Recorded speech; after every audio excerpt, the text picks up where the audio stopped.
Madam President, Excellencies, ladies and gentlemen, Namaskar from the people of Bharat. We are gathered here 8 decades since the founding of this unique body. The UN Charter calls on us not just to prevent war, but to build peace. Not just to defend rights, but to uphold the dignity of every human being.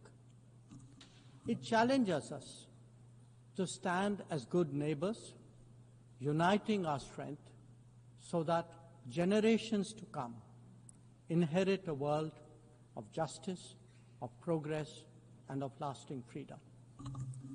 Madam President, forces unleashed by history since the founding of the UN propelled this body forward.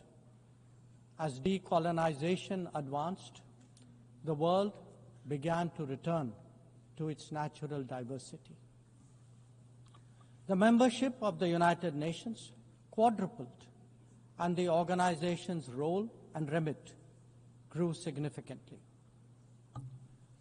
In the era of globalization, its agenda evolved even further. Development goals took center stage, even as climate change emerged as a shared priority. Trade acquired greater prominence, while food and health access were recognized as essential to global well-being. Where security was concerned, the UN undertook peacekeeping operations and promoted disarmament discussions. As a result, the UN became a natural platform to debate key global issues. Madam President, we must ask ourselves today, how has the UN lived up to expectations? And just look at the state of the world. There are 2 significant conflicts underway, one in Ukraine and the other in the Middle East, West Asia. Innumerable other hotspots don't even make the news. The slow progress of the SDG Agenda 2030 presents a sorry picture. On climate change, the reality is of recirculated commitments and creative accounting. If climate action itself is questioned, what hope is there for climate justice? When a once-in-a-century pandemic hits us, we saw open discrimination in access to vaccines and to travel. Energy and food security have been the first casualties of conflict and disruption, especially since 2022. Better off societies insulated themselves by having the first call. The resource-stressed ones scrambled to survive, only to hear sanctimonious lectures thereafter. When it came to trade, non-market practices gamed rules and regimes. The resulting concentration exposed the world to leveraging. On top of that, we now see tariff volatility and uncertain market access.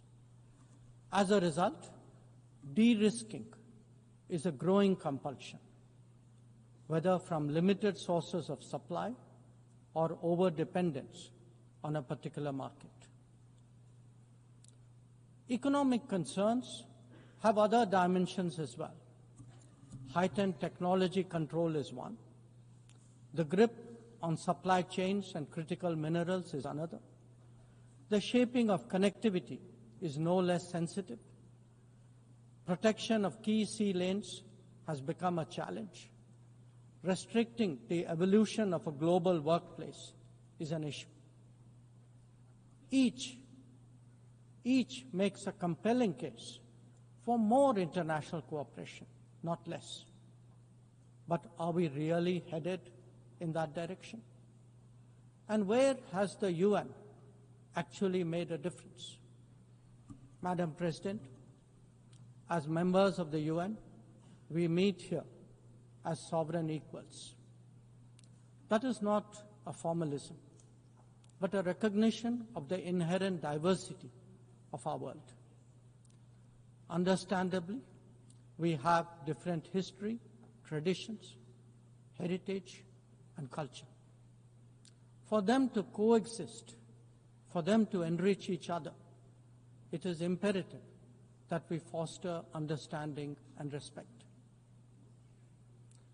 This will only happen when we resist political interference and economic pressures, when narratives are free of prejudice, when double standards are abjured, and when pluralism is truly appreciated. Madam President, Excellencies, while asserting our rights, we must also firmly face up to threats.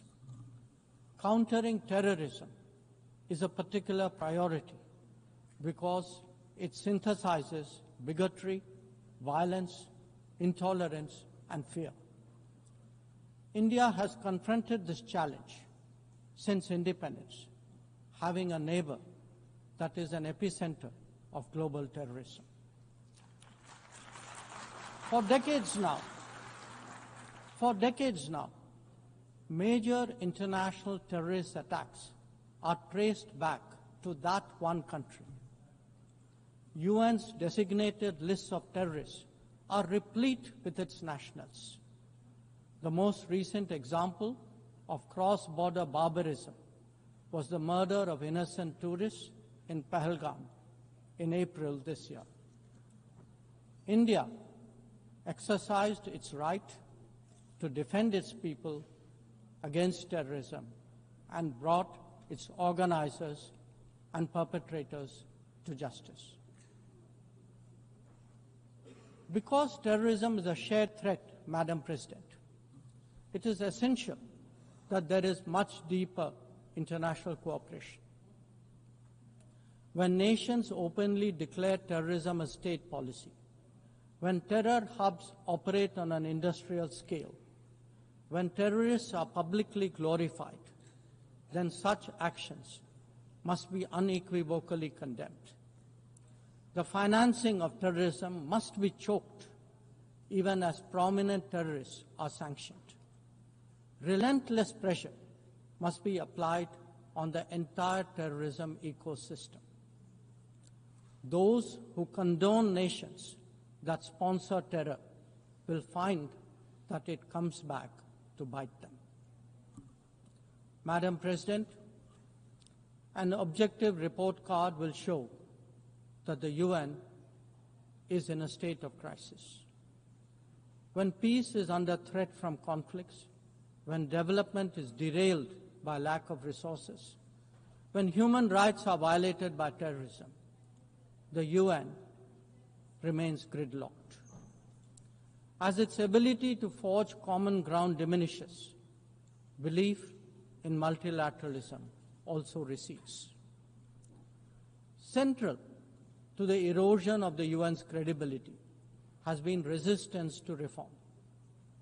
Most members strongly desire change, but the process is being made an obstacle to the outcome.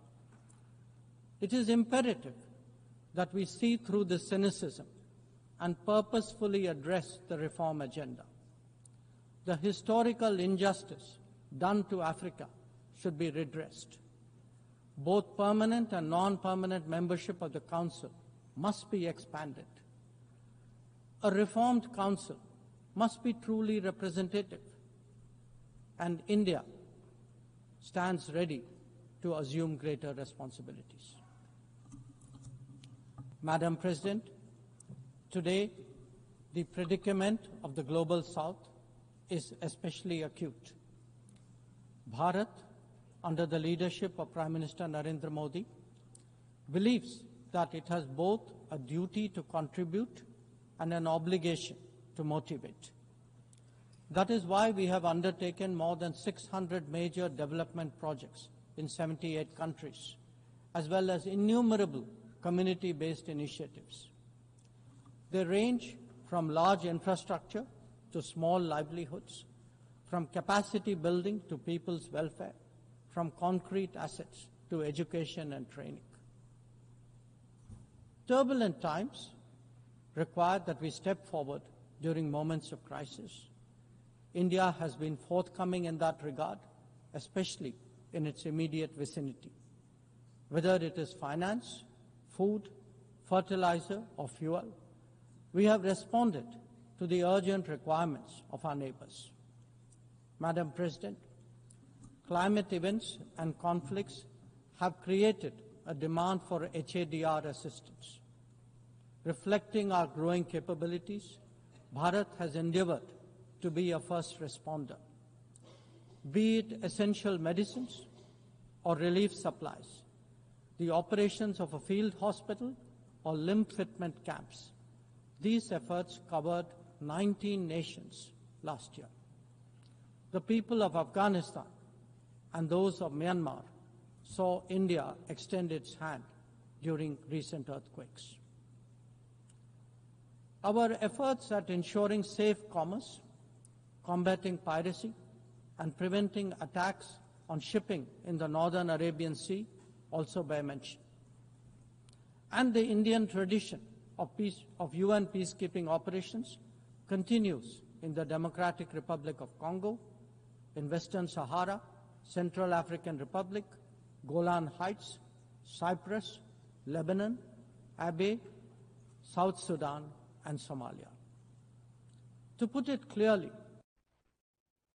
our soldiers ensure peacekeeping, our sailors protect maritime shipping, our security counters terrorism, our doctors and teachers facilitate human development the world over, our industry produces affordable products, our techies promote digitization, and our training facilities are open to the world.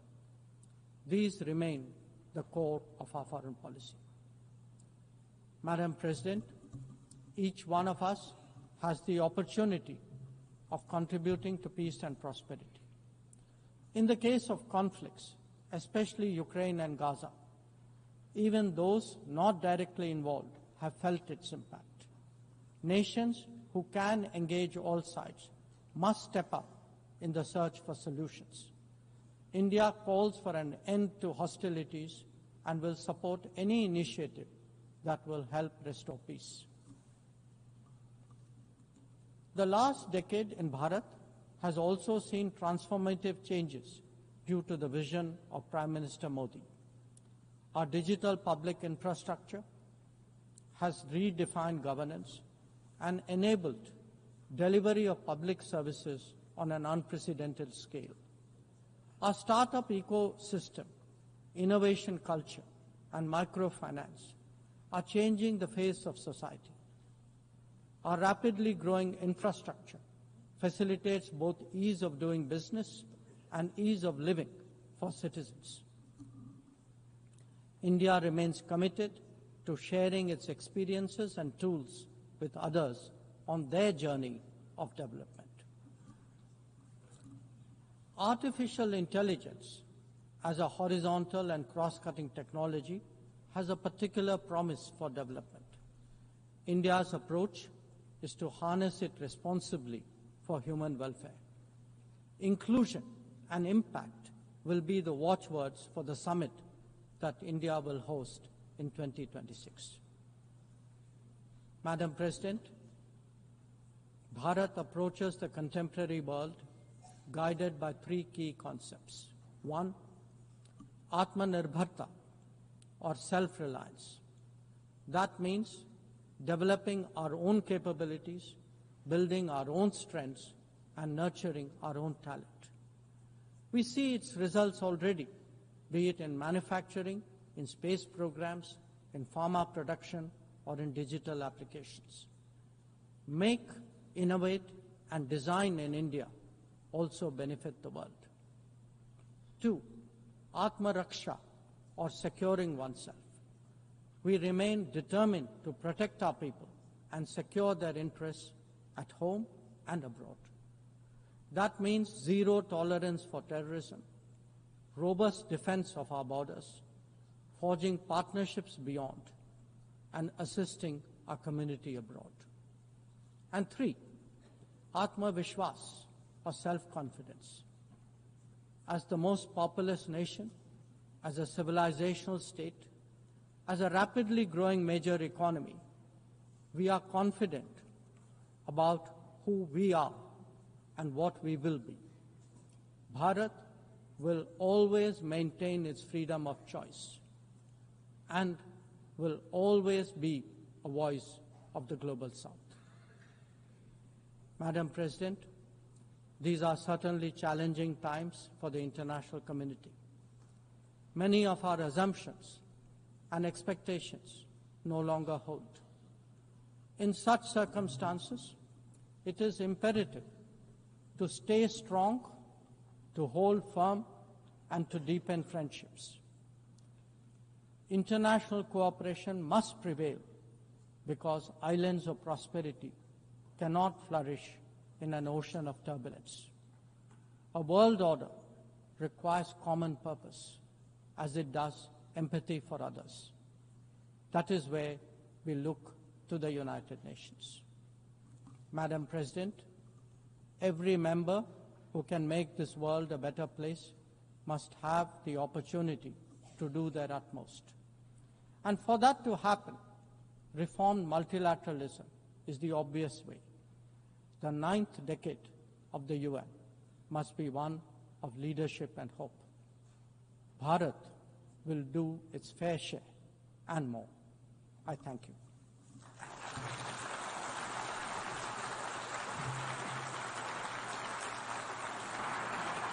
I